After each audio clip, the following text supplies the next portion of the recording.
బెల్లంతో వండింది పాయసమే, పంచదారతో వండింది పాయసమే. ఒకటి తెల్లగా ఉంది, ఒకటి నల్లగా ఉంది, రెండిటి రుచి తీపి. అది తెలుసుకున్న నాడు రంగు కోసం పాకులాడడం, పక్క పాత్ర కోసం వెంపర్లాడడం. నాలో కనపడనిది ఏది సీతమ్మలో కనపడి నువ్వు చచ్చిపోయావురా, నీ విర్రి కామానికి ఏం చేశావో తెలుసా రావణ అని అడిగింది.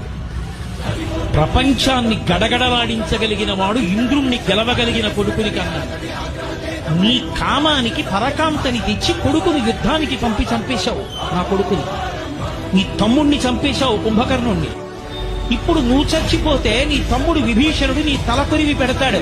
రేపు నీ చచ్చిపోతే నాకు తలకొరివి పెట్టే కొడుకుని మిగల్చకుండా చచ్చిపోయిన దౌర్భాగ్యుడా, నీ కామం నిన్ను చంపింది. చెప్పరా సీతమ్మ ముందు సుందరకాండలో? ఒళ్ళు దగ్గర పెట్టుకోకపోతే అన్ని వేళలా వయసు ఉంటుందా, అన్ని వేళలా శరీరంలో ఓపిక ఉంటుందా? ఎంత తేలికగా ఓపిక ఉంటుందో